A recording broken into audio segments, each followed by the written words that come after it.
everyone, Nade here. Today I'm making a video because yesterday I was watching story time from a whole bunch of vloggers and it was just like, oh my god, they're talking about the same things I went through in my past. However, these aren't the regular story time. These story times I was watching was spooky stuff. However, I don't get spooked easily unless I relate to it. And I related to them. I was just like, oh shit, I went through the same thing. Like, oh my god. The story times I was watching were paranormal experiences. And pretty much I was spooked because it was the same thing I went through. I've experienced paranormal stuff. Please don't talk smack. I know a whole bunch of people don't fucking believe in ghosts or demons or angels or spirits. At the beginning, I didn't believe in any of it. This was when I was 7 years old. At 7 years old, I didn't believe shit. But after 7 years old, moving into Richmond, bam, mind blown. My whole perspective on all that bullshit is now something I fucking believe in. I believe in demons, but I'm not super religious. I'm gonna tell you that. I'm not religious. I don't go to church. I don't pray. No. I'm not religious. I had 3 encounters in 3 different houses here in Richmond. But first, I'm gonna talk about the first encounter, and then I'm gonna make another video, and I'm gonna talk about the second encounter, and then I'm gonna go to the third encounter in another video. Anyways, starting with the first encounter. The first encounter was when I first moved into Richmond. I was living in a gray house, which I will show you a picture right now.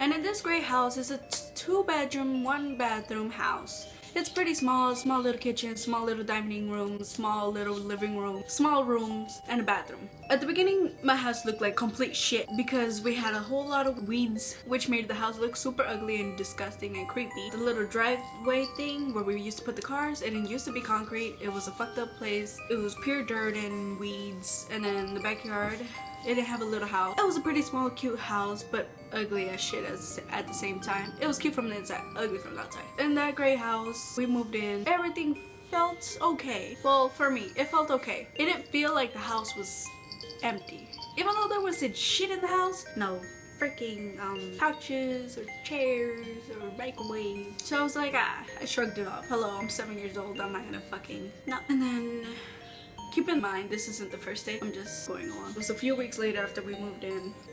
I was starting to hear little running shoes. Like if there were, it sounded like a fucking doll. Like those scary movies where you hear the doll tick, tick, tick, tick.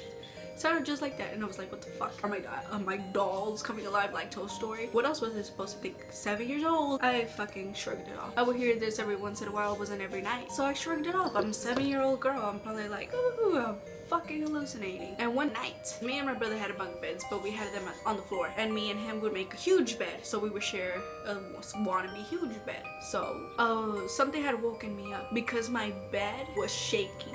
What I mean, it was like, pretend this is bed. It was crazy, and I didn't know what to do. I didn't scream though, because I was just like, what the fuck? I was half asleep, and I was just like, what is going on? And then it completely stopped, and then the mirror started shaking. I thought it was a fucking earthquake, so I got up. I tried to rationalize it, and I was just like, it was probably an earthquake. So I went back in my bed until my dad came in. He's like, what the fuck are you doing? Why the fuck are you making so much noise? My dad was super angry at the time because it was like, what, 3 in the fucking morning or something? I don't even know what the time was, but it felt like 3 in the morning. I shrugged it off. What 7-year-old shrugs off your bed shaking and then it completely stopping by itself? But when the bed was shaking, I looked at my brother was still. And I was just like, what the fuck? So I shrugged it off. I was like, it's probably an earthquake. My brother's a bit chunky, so he must have, because I was a fucking skinny ass little child.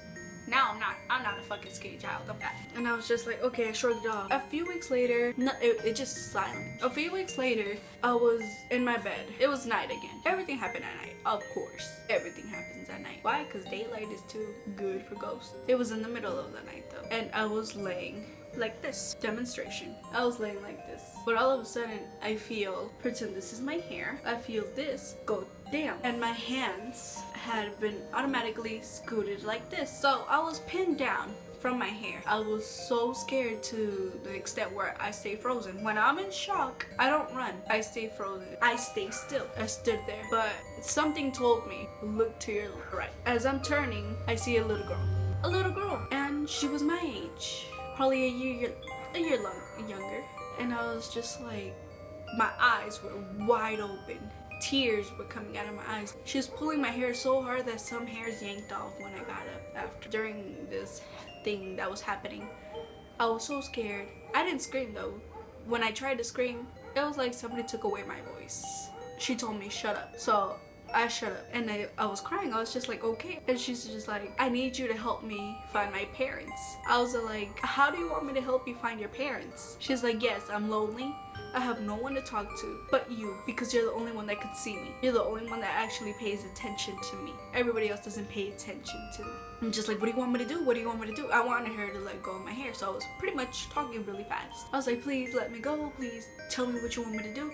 She was like, I already told you what to do. She was getting angry at this time. She's like, I already told you what to do. You might think a 7-year-old, 9 years is a long time for me not to remember, but this was a pretty traumatic shit that happened to me, so I'm gonna remember it. So she was yelling at me. She was like, look for my parents. I was just like, okay, I'll let you look for your parents. I'll help you look for your parents. And while that was occurring, I was just like, okay, I'll help you look for your parents. I was crying, and she's just like, really? And she let me go. I sat up, I sat down, I was crying, holding my hair, rubbing my head because of how bad it hurted. And when I took a look at this girl, she was wearing a white dress and those old shoes, those little rubber shoes. And she was wearing knee-high socks with little lace ruffles, and the dress had a little Peter Pan collar. Her hair was completely black. But keep this in mind, I saw a little girl and I could tell her age from her body. I have not looked at her face. And when I sat down and decided to fully examine her, she had no eyeballs, and I was just like, in my head, as a little kid, I'm just like, no wonder you can't find your fucking parents. You have no eyes. That was my thought. I'm a fucked up minded person. And I was just like, what happened to your eyes? She's like, I can't see. I was like, no, what happened to them? She said that she couldn't remember, and she's like, but that's not important. She's like, look for my parents, please look for my parents. I was just like, oh my god, like, how do I help this child look for her parents? I was just like, okay, I'll help you look for your parents. And she's just like, okay. And then she told me to look in the mirror. And I looked in the mirror, and there was no reflection. That's when I realized she wasn't real. I was just like, what the fuck? And I turned back at her, and she was right there. And I turned back at the mirror, and I was like, why don't you come out? And when I turned around, she vanished. After that, I was looking everywhere except the basement. Forgot to say it, to mention we have a basement. We had a basement. I've checked everywhere except the basement. The reason I wouldn't look in the basement was because it reeked. What I mean, it smelled so bad. It smelled like something was rotting in there. My parents wouldn't smell it, but I would. And I was just like, it stinks so bad. And then as I was searching, you would hear the little girl step in my door at nights, and she would be like, you wanna play? It was like nothing. It was like, she didn't even ask me if I found her parents or anything. I was just like, no, I do not want to play because I'm tired. I'm tired of looking for your parents. So can you please leave me alone? And she just cried, and she was just like, okay. And then ever since that, she has never messed with me. She just vanished on me. She did not mess with me. But this was on the 3rd year I was living in that house. I dealt with this for 3 years. Same little footsteps, same, will you play with me? Same little, will you help me look for my parents? Same little attacks. I would wake up with bruises. I forgot to mention that. I would wake up with bruises on my ribs and my legs. However, my parents didn't really pay attention to it so much because I was into soccer. So I would get kicked, I would get punched, I would get elbowed all the time. I would get hit with the freaking soccer ball.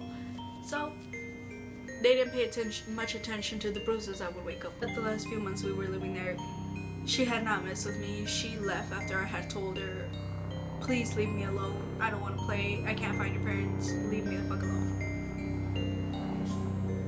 And she just vanished. She said okay, and she vanished.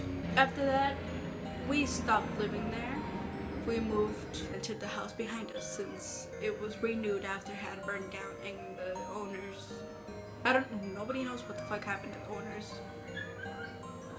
And then we moved into that house, which was where my second paranormal experience had happened.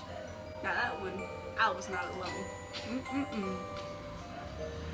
Well guys, keep on the lookout for my next video that I will make about the house, about Yellow House, the one behind Gray House.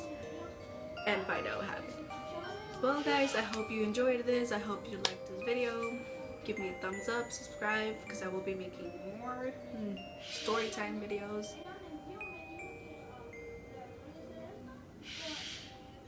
More story time videos. And yeah, see you guys next time, which will be probably 2 days from today. Bye guys.